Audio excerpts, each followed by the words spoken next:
Hello and welcome to The Power of Your Story. Hi, I'm Marianne, and for over 20 years, I've been an expert and a mentor for speaking your truth and using your story with confidence and clarity and consistency. And I have a particular passion when it comes to story. It is so powerful, the stories we tell ourselves and the stories, therefore, that we are prepared to tell others. And it can be a powerhouse that motivates us. So let's hop on board. Let's have a nice deep dive. You've got a chance. This is a new interview series, and you've got a chance to join me as we go deep and get to know different entrepreneurs. And I'm absolutely thrilled to welcome Kim, who has a wonderful story about laughter.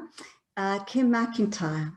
So Kim is a joyful living speaker and teacher and coach. I mean, how wonderful. Joyful living. I think that's sums up everything that we would like for our lives. So welcome, Kim. Nice to have you. Thank you. Thank you for having me, Marianne. So happy to be here. Yeah. Now, Kim and I have known each other sort of for ages, but I've never really got to know about Kim and her story and what she did. So really, you'll be joining me live as I find out a bit more. And I know that you're very much into, well, it's joyful living generally. So what for you is that? What do you help people do?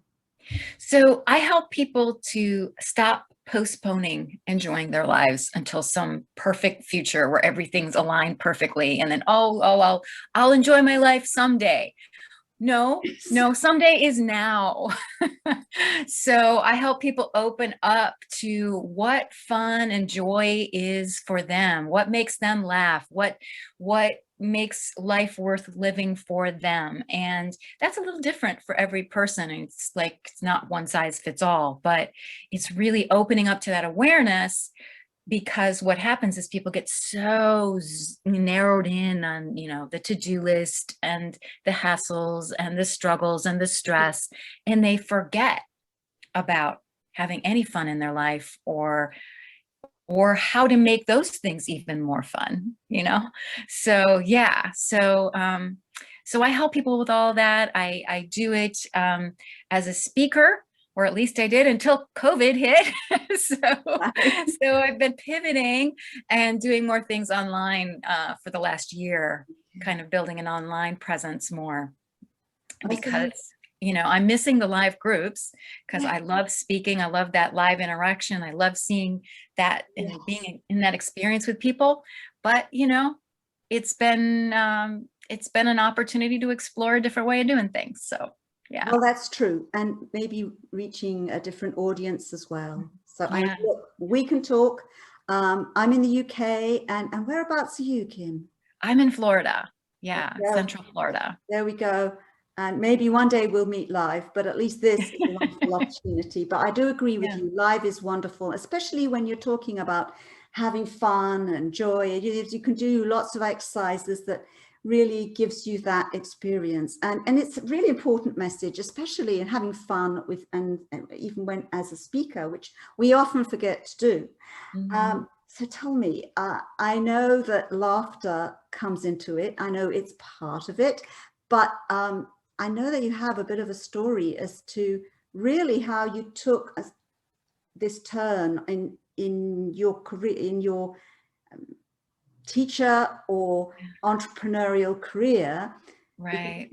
You mentioned you worked with some yoga, teaching yoga. You did various things, and then suddenly you wanted to look at being joyful, and part of that is laughter. And I would love you to tell us the story of how you got there. Yeah. So back in 2001,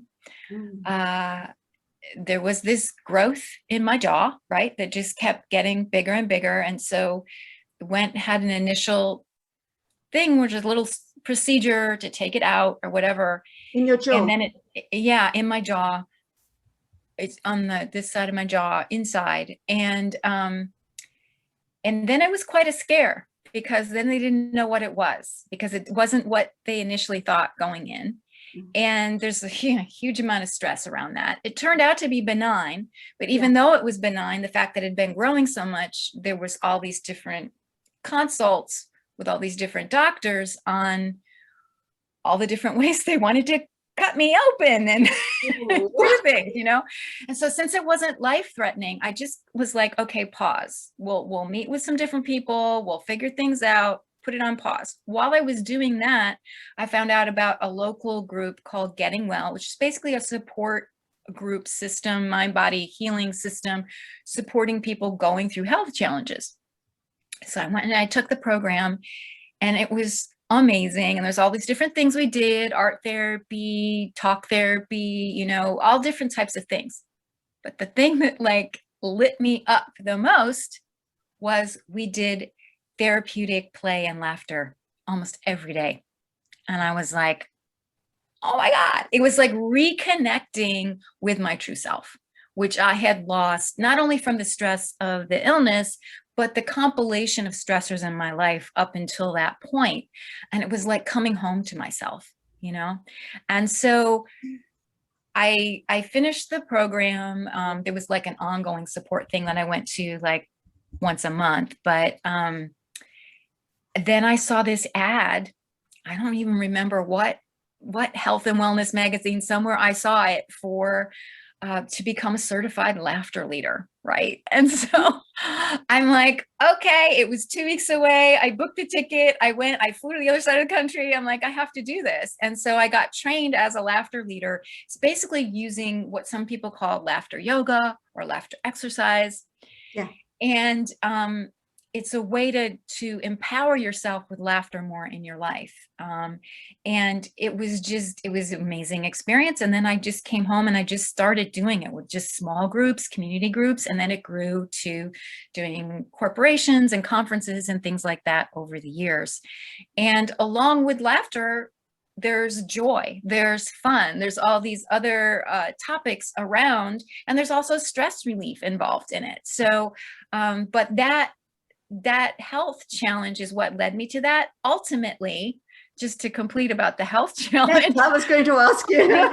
Ultimately, we in all the different consults, meanwhile, my husband is a really great researcher. So he went and found this guy in California who, you know, normally this very rare type of tumor, I forget it was called central giant cell granuloma or something, whatever. It's this benign growth, is something that it's someone who does oral things might see as a doctor like once in their career. And there's this guy in California who sees everybody in all of California. And so he's the specialist in it. So he was more familiar with it. And we're like, okay, let's go to him. Let's get a consult with him. Yeah. And at that point, since the initial surgery had been like 3 or 4 months, and the thing hadn't grown.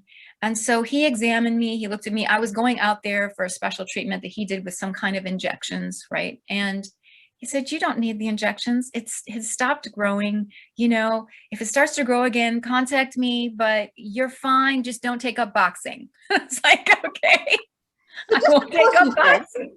Just pause you there, just so I get clear and we all get clear. You got this diagnosis and there was a lot of stress, because even if they thought it was benign, they were talking about all sorts of ops, and just sitting in a clinic with all of that is mind-boggling, isn't it? The stress.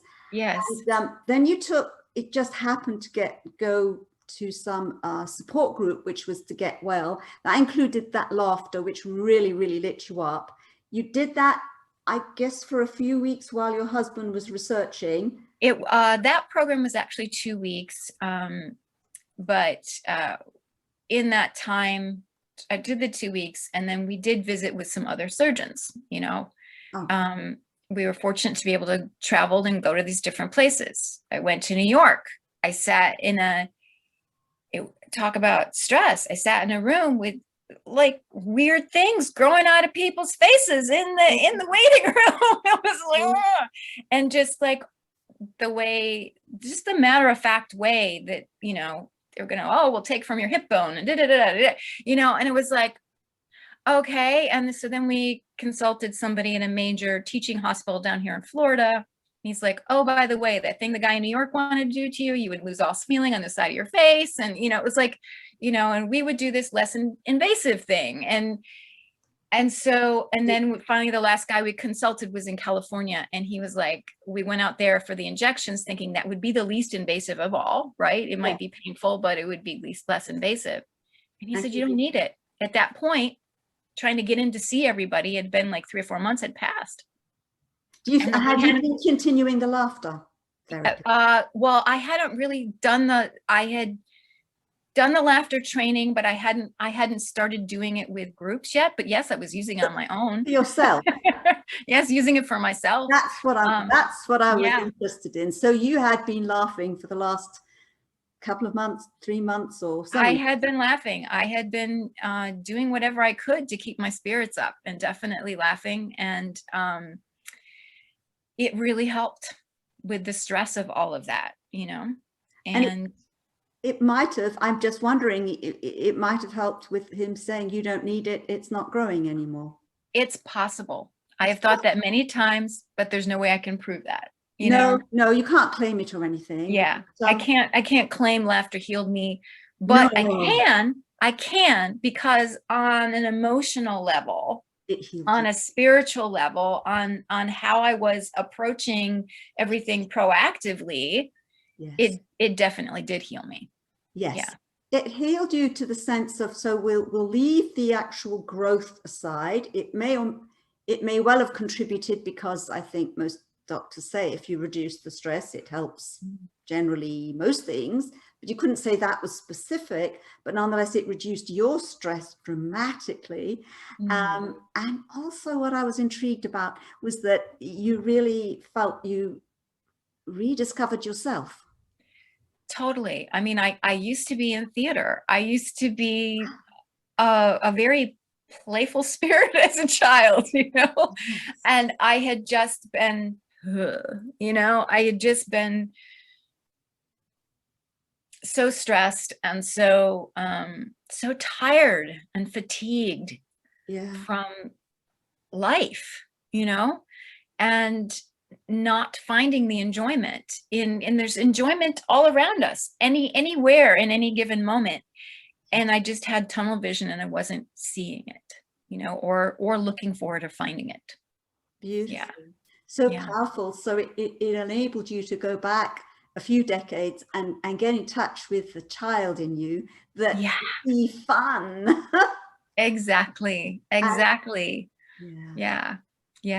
That's very powerful. It's quite a secret, really, to find fun, even if things aren't always working out. Because you're right, it's so easy. We've been trained, well, when I've done X, Y, Z, then I'm allowed to be happy, or then I'm allowed to have a treat. It never happens, does it? So lovely. So from then on, you had a bit more fun, and I definitely did. And part of the fun for me was sharing what I learned with other people, So it was every time I go and do a group, it's like you get to see that shift live in people's faces. Wow. You get to see the light come on. Now, not everybody, some people it's just too much and they're not comfortable with it. And, occasionally someone leaves the room and I'm like, I don't take that personally. It's not for them. But for the people that it is for, and usually like when I'm at a conference, I'm a breakout session. I'm not a keynote. I mean, someday I'll be a keynote, but right now I like the interactive. I like the interaction and the experiential exercises and things. And so the people who have chosen to come to my breakout session are the ones who really want what I'm offering. And so, sometimes it's just amazing to just see that light turn on. And all of a sudden I have, a room full of retirees or corporate folks, but all of a sudden I have a room full of kids, You see, I at the beginning, I always say, you may need to give yourself permission to play and laugh like you're a little kid again, because sometimes people need that permission. Yes. permission. This is a safe space. We're not going to look at you as a fool just to start laughing. Exactly. And well, there's an interesting dynamic with that sometimes too. Is if it's a room full of strangers, they're at some conference and they don't know anybody. Yeah. The freedom to play comes much more quickly than when I go to a corporation and the boss has said, employees, you need to go do this for your stress relief or whatever. They're like looking around side eye going, I don't want to look too uncool in front of my coworkers. It takes a little more to warm them up to the idea. Very good point, because they really are watching each other a bit more. Exactly. Yeah. Where with total strangers, they're like, okay, I'm good to play. We're just strangers. We may never see each other again. Exactly. Yeah. And I'm guessing by the end, they don't mind if they see each other again. Yes, they don't. Definitely don't. Yeah. Well, that's wonderful. So really from 2000, well, almost 20 years now, you. Yes, almost 20 years. In terms of when I did my first laughter group, it'll be 20 years in September. Yeah, September 2001, it'll be 20 years. So, I mean, 2021. Yeah. And actually, no, what's wild is that I started it like, I think it wasn't September. I think it was August, because I was about to do my second group. Yeah. And 9/11 happened. And so, I was willing to just go, and I actually showed up just in case anybody showed up. Not to necessarily have a laughter group at that point, but just they needed company or needed support or sharing. And yeah, I was the only person in the room that day. It was like September 12th. And, but I wanted to show up just in case anybody showed up. And so, and that was a very challenging period right after that. But so I took a couple, months from that and then went back to it like over the holidays. So. Cool. And just out of interest, I'm just thinking sometimes of synchronicity. The opportunity to do the certification, the laughter certification, did that show up to you fairly soon after your Get Well? Yeah, it was within a couple of weeks. Yeah. And I was like, oh, that's got me written all over it. Truly, I'm there. The synchronicity is powerful, isn't it? How sometimes your path gets just shunted and it seems adversity, and suddenly it opens up to something completely different. Exactly. Sometimes those challenges have those hidden gifts that we know it in retrospect, but if you can just have that trust moving through it, that there's something for you in it, you never know what could come of it. Yeah. I love that. It's very powerful. And do you find that similar for your clients that come to you? They've had challenges and they open up and look at it differently? It is definitely a theme where they say, they've been through something major, whether it's a divorce, a loss of a loved one, a health challenge. I mean, something has been difficult, and they want to reclaim themselves coming out of that. Yeah. So that's what I help them do. So beautiful. Beautiful. So that path now you see yourself as staying on that path now? Definitely. I can't imagine not, to begin with. I mean, it feels so good to be on the path of doing it. And I'm always open to adding new things, and I guess I can't say for sure that's the only thing, because I've had so many different journeys over the years. It's funny. I just recently read a book I think it's called Range, David Epstein, and he's talking about how, our culture says, oh, specialize, but it's actually people who have had many different types of life experiences that benefit from all those different life experiences, and it actually can be more productive and excel more. And so I feel like when I read that, I was like, oh, thank you for saying that. Because sometimes people have shame that they've changed life paths so many different times. But I'm like, no, it's so true. Everything I did from back in my acting days to the teaching yoga with a stress relief to learning to be a hypnotist at one point and helping people that way. It's like all of it comes together. All of that feeds what I'm doing now. You know, all of it does. You know, being able to speak to people. I had all that training in college as a performer. You know, so it all comes together in ways that I certainly didn't plan when I picked my major at 18 when I went to college, you know. That's worth hearing, guys. You know, and you hear Kim talking about that, you know, your path sometimes takes strange journeys, and yet when you start looking at your story and you found the path that you're happy with for now, and you look back, you've now got a treasury of stories and experience that you can help your clients with. So it can be very, very powerful. And do your clients like to hear about your story? You know, I think from time to time, giving an example is very, very helpful, because then they can feel like, oh, you get it. You know, you've been through a tough time too, you get it. You know, so I don't necessarily always go into great detail. Sure. But being able to paint a picture of going from A to Z is, I think, helpful, or even A to D. Maybe it's not the whole way. But yeah, I think story is so important.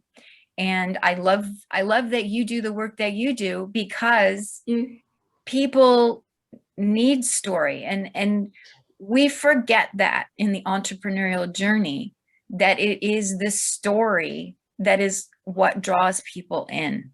It's not, and I'm seeing that right now. I'm not doing this. I'm doing another boot camp that someone else is teaching.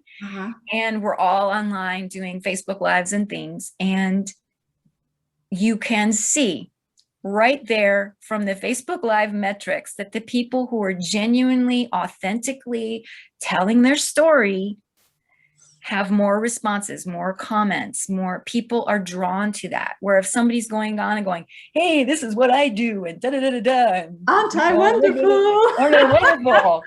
It's like, okay, maybe there's one or two thumbs up and that's it. So I'm watching that now, realizing I need to value my stories more, not just with my clients, but with putting myself out there in terms of my marketing. And I'm going to be doing a new YouTube series, and it's going to have more of that storytelling in it than I did before, you know. Bravo, bravo. Yeah. Music to my ears. Story, yes, is so powerful for reaching connection. In fact, just on Sunday, I remember talking to people and saying, well, let me tell you a story. And it was a bit about my vulnerability, and I could hear the attention. I could hear it. Whereas if I just told them, oh, blah, blah, blah, it would just have gone over. Here's what I do. Exactly. Here's why I do what I do, and here's the story about it. Oh, yes, yes. I've learned over the years through my training, through my professional training, but also through my own experience about the difference that story makes and to share. So that's wonderful. And Kim, if people want to find out more about you, tell us your website, and I'll put it down below. Sure, joyfulbeing.com. Joyfulbeing.com, and I'll put it in the description as well. And that's really wonderful. Is there anything that you want to add to that? Because I really enjoyed anything else. I loved what you added about your little cameo of seeing different people telling their story or not telling their story, and the response that they got, and that now you're going to take it forth to your YouTube channel. Yeah, I mean, it's something I've been knowing I needed to do more of.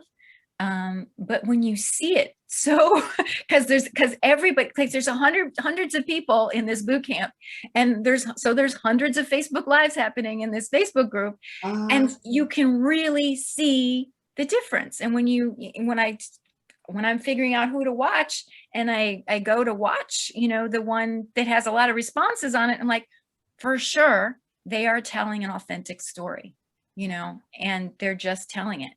And I can notice my own desire to tune out when somebody is all like, this is what I do. I'm so successful. Exactly. And let me tell you all about it. So to get it so vividly, it was like, because here's the thing, really comfortable teaching, really comfortable in that arena of speaking and teaching. Marketing has not been my area of comfort. And now if I switch it to thinking, oh, I'm telling a story instead. So I'm finally getting the lesson. Oh, this is good. We've got to convert, guys. We've got to convert. Absolutely. Yes. I feel if I say my story and I do story, then the story sells, doesn't it? And at least you've shared, given something valuable at the same time, but it takes that stress from marketing. Exactly. Oh, yeah. So, sorry, I interrupted. I was just going to say I really enjoyed this conversation with you so much. Thank you. It's been such fun. I've enjoyed it too. I always hate bringing anything to a conclusion, but guys, I hope you also, like myself, were really moved by Kim's powerful story. Being in the center of adversity, a really, really stressful time, taking the opportunity to go to this particular support group, finding the power of laughter and the other things and the reconnecting with herself. And it's such a powerful story that you can see has powered her journey 20 years later, and you can still see the enthusiasm shining through Kim's face. And so it's wonderful, the power of story and the power of our story and the journeys we take because of our story. And using, as Kim so rightly put it, using story when you're talking makes life a lot more fun, and it's a great way to connect with your audience. It's a great way to get your message out to the world, and it's a great way when you can speak your truth, say it authentically, to get out to your tribe, because then the people that you resonate with you are going to be likely to be far more your ideal clients than if you try and go through just a set of marketing spiel. So if you want to find out a bit more, I'm going to put more details, including Kim's website, in the description below or above. I never remember. And it'll all be there. And there's also a link to using story when speaking, which is a self-paced study course which gives you exercises and some video modules to help you get started into weaving story into your speaking. So I hope you'll follow us on this interview series. I totally love speaking to entrepreneurs, and we can dig together and get to know each individual entrepreneur on their story journey. Kim, thank you so much. It's been such a pleasure talking to you and getting to know you. Thank you, Marianne. Thank you. It's been a joy. Bye, everybody. Thank you.